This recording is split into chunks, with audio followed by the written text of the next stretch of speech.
أشهد أن لا إله إلا الله وحده لا شريك له وأشهد أن محمدا عبده ورسوله إن الله وملائكته يصلون على النبي يا أيها الذين آمنوا صلوا عليه وسلموا تسليما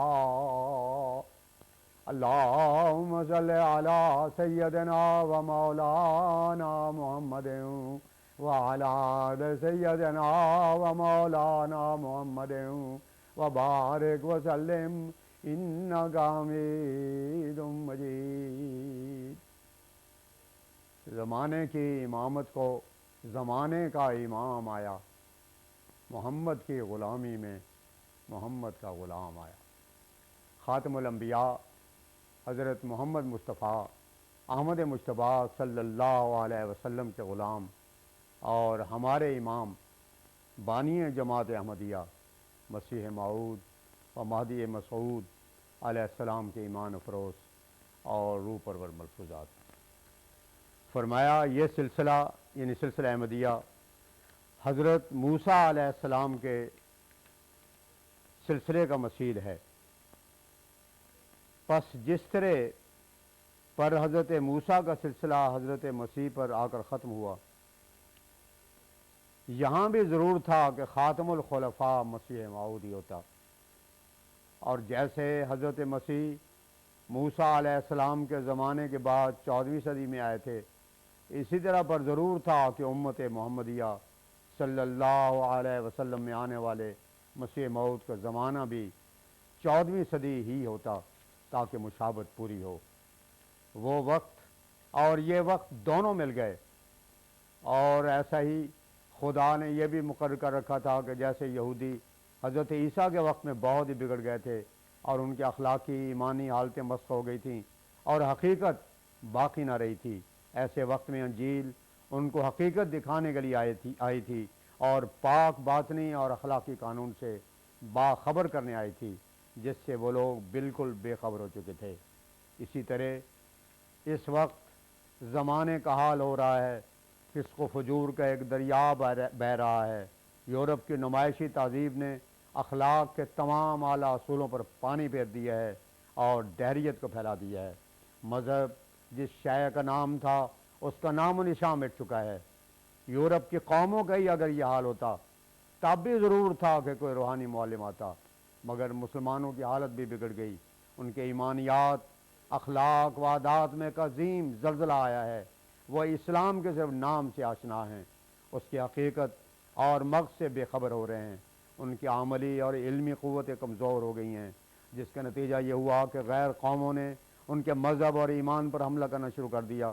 جب ایسی حالت ہو گئی تو خدا نے اپنے وعدے کے موافق اور اس مشابہت اور مماثلت کے لحاظ سے جو سلسلہ محمدیہ کو سلسلہ موسیہ سے ہے، اس 14ویں صدی کے سر پر مجھے مسیح موعود کے نام سے بھیجا. قرآن کریم میں خاتم الخلفاء کی پیشگوئی تھی اور یہی ذکر تھا کہ ایک مسیح اس امت میں آئے گا، اور انجیل میں مسیح نے کہا کہ آخری زمانے میں میں آؤں گا. فرمایا وہ میں ہی ہوں، اور اس کا راز خدا نے مجھ پر یہ کھولا ہے کہ جو لوگ یہاں سے چلے جاتے ہیں ان کے خو خصلت اور اخلاق پر ایک اور شخص آتا ہے، اور اس کا آنا گویا اسی شخص کا آنا ہوتا ہے. اور یہ بات بے معنی اور بے سند بھی نہیں ہے. خود انجیل نے اس عقدے کو حل کیا ہے. یہود جو مسیح ابن مریم سے پیشتر ایلیا نبی کے آنے کے منتظر تھے اور ملاکی نبی کی کتاب کے وعدے کے موافق ان کا حق تھا کہ وہ انتظار کرتے، لیکن چونکہ وہ ظاہر بین اور الفاظ پرست تھے اس لیے وہ حقیقت سے آشنا نہ ہوئے اور ایلیا ہی کا انتظار کرتے رہے، جیسے کہ تورات اور نبی کی کتابوں میں لکھا تھا. جو وعدہ پر آتا ہے وہی موعود ہو. ان کو یہ غلطی لگی کہ مسیح موعود سے پہلے ایلیا آئے گا.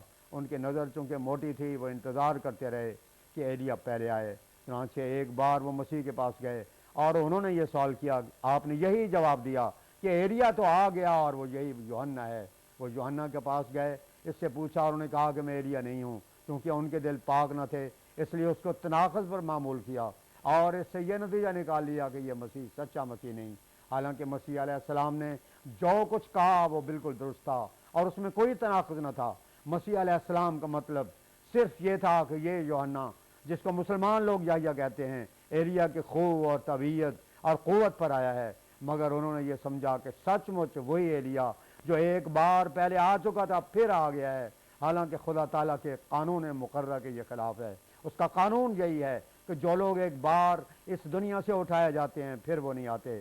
ہاں خدا تعالیٰ چاہے تو ان کے خو اور طبیعت پر کسی دوسرے بندے کو بھیج دیتا ہے، اور شدت مناسبت کے لحاظ سے وہ دونوں دو جدا جدا انسان نہیں ہوتے بلکہ ایک ہی ہوتے ہیں۔ فرمایا غرض حضرت مسیح نے اپنے آنے سے پیشتر ایلیا کے آنے کے وعدہ اور عقدہ کو اس طرح حل کر کے ایک فیصلہ ہمارے ہاتھ میں دے دیا ہے۔ یہ وہ فیصلہ ہے جو خود مسیح نے اپنی عدالت میں، اپنی سچائی کے ثبوت میں اپنے سے پہلے ایک نبی کے دوبارہ آنے کے متعلق کیا ہے، کہ کسی کے دوبارہ آنے سے مراد اس کی خو اور طبیعت پر آنے والے سے ہوتی ہے۔ حضرت عیسیٰ علیہ السلام نے یہ ہرگز نہیں کہا کہ ایلیا تو یوں آیا، یعنی یوحنا ہی اس کی خو اور طبیعت پر آ گیا، لیکن میں خود ہی آؤں گا۔ اگر اس قسم کے صراحت انہوں نے کہیں انجیل میں کی ہے تو وہ بتانی چاہیے، مگر ایک بھی ایسا مقام نہیں ہے جہاں انہوں نے اپنی آمد اور ایلیا کی آمد میں تفریق کی ہو، بلکہ ایلیا کے قصے کو فیصلہ کر کے اپنی آمد ثانی کے مسئلے کو بھی حل کر دیا۔ پس ایسی صورت میں ہر ایک طالب حق کے لیے ضرور ہے کہ وہ اس فیصلے کے بعد چونچرا نہ کرے اور کوئی ایسی بحث نہ کرے جس میں وقت ضائع ہو، کیونکہ یہ تو بالکل ایک سیدھی سی بات ہے۔ مثلا ایک آدمی کہے کہ ہر انسان کی دو ہی آنکھیں ہوتی ہیں، اور وہ 10-20 انسان کیا ہر آنے والے انسان کو دکھا دے، مگر ایک اور ہو جو کہے کہ نہیں، 2 نہیں 50 آنکھیں ہوتی ہیں، لیکن وہ کسی کی 50 آنکھیں دکھاوے نہیں، تو کون صرف اس کے کہنے پر ہی مان لے گا؟ جو لوگ یہ کہتے ہیں کہ مسیح کی آمد ثانی ایلیا کے رنگ میں نہیں ہے، ان کی مثال اس آدمی کی سی ہے جو 50 آنکھیں بتاتا ہے۔ سچی بات یہی ہے کہ مسیح کی آمد ثانی ایلیا ہی کے رنگ میں ہے۔ میں یہ بھی کہنا چاہتا ہوں کہ میں تناسب کے مسئلے کو نہیں مانتا۔ میرا آنا ایلیا کے رنگ پر ہے، خدا نے مجھے مسیح کے رنگ پر بھیجا ہے اور اصلاح خلق کے لیے بھیجا ہے۔ نافہم مخالف یہ کہتے ہیں کہ جہاد کے ذریعہ اسلام پھیلایا جاتا ہے، مگر میں کہتا ہوں کہ یہ صحیح نہیں ہے۔ اسلام کی کامل تعلیم خود اس کی اشاعت کا موجب ہے۔ نفس اسلام کے لیے ہرگز کسی تلوار یا بندوق کی ضرورت نہیں ہے۔ اسلام کی گزشتہ لڑائیاں دفاعی لڑائیاں تھیں۔ انہوں نے غلطی اور سب غلطی کھائی ہے جو یہ کہتے ہیں کہ وہ جبراً مسلمان بنانے کے واسطے تھیں۔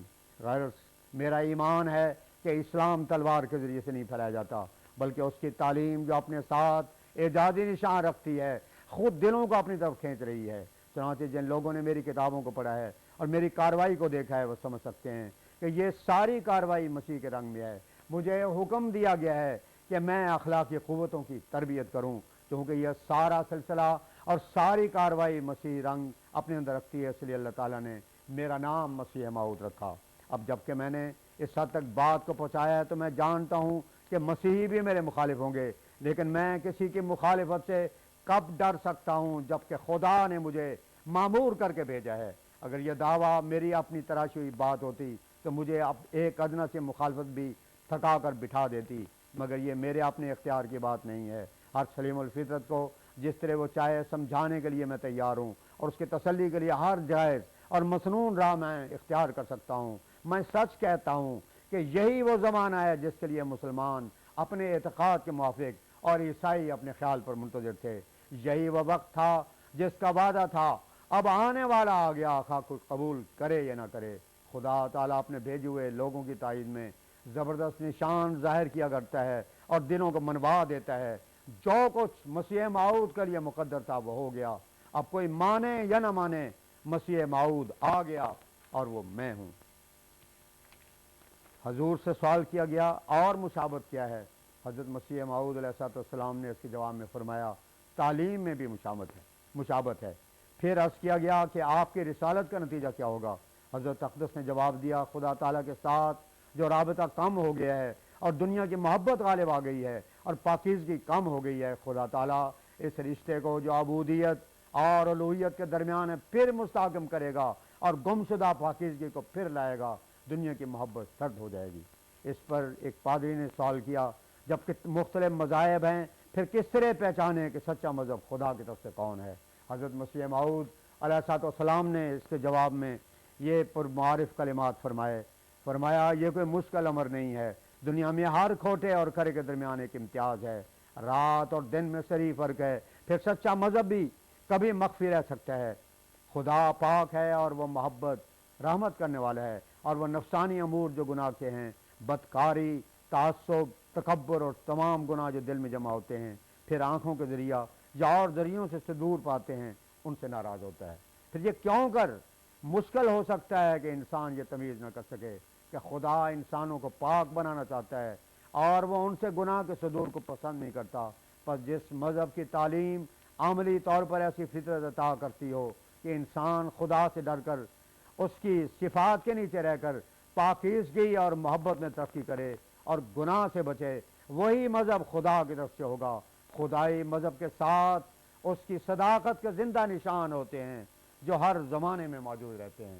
حضرت مسیح موعود علیہ السلام کیا خوب فرماتے ہیں، مذہب بھی ایک کھیل ہے جب تک یقین نہیں، جو نور سے تہی ہے خدا سے وہ دین نہیں، دین خدا وہی ہے جو دریائے نور ہے، جو اس سے دور ہے وہ خدا سے بھی دور ہے۔ وہ دین ہی کیا ہے جس میں خدا سے نشان نہ ہو، تائید حق نہ ہو، مدد آسمان نہ ہو۔ وآخر دعوانا ان الحمدللہ رب العالمین۔